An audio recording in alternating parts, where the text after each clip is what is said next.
But in and of themselves, they're not going to replace physical activity as a way to actually really get kids out there and burning calories and improving their heart function and everything else, that all the benefits that we know of. I mean, one of the big things is actually getting parents to be part of the solution rather than just telling their kids they can't play the video games, actually getting out there and doing it with them.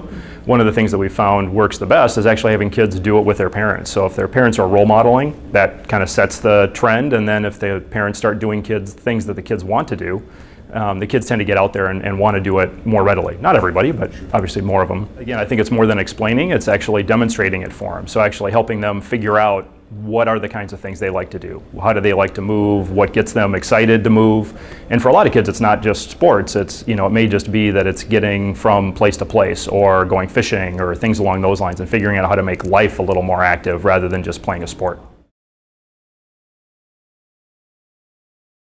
No, I don't think it really makes a dent in that regard. So most of the studies that are out there show that when you're doing them and you're actually moving, you can get your heart rate up and you can do things that actually mimic exercise, but unfortunately about half the time is spent standing around, either getting the game to work or watching another player play. So really you need to do it a lot longer than the typical 1 hour that we think of for physical activity. You probably need to double that.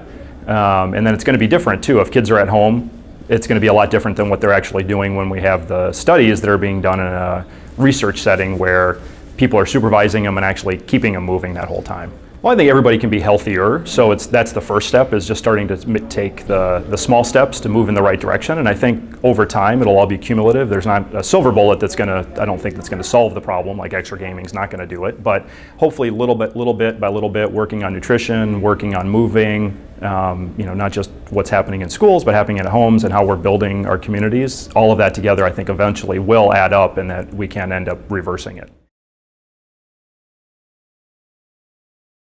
I think they both have their barriers. Some of the kids who live out in the rural areas, there aren't a lot of roads to get anywhere, and the roads that are there are busy. And we could say the same thing about urban areas, that there are a lot of roads, but they also tend to be busy and they may not be quite as safe. So we also have to have safe areas for kids to be able to play, which gets more into the built structure and the environment of where kids are living.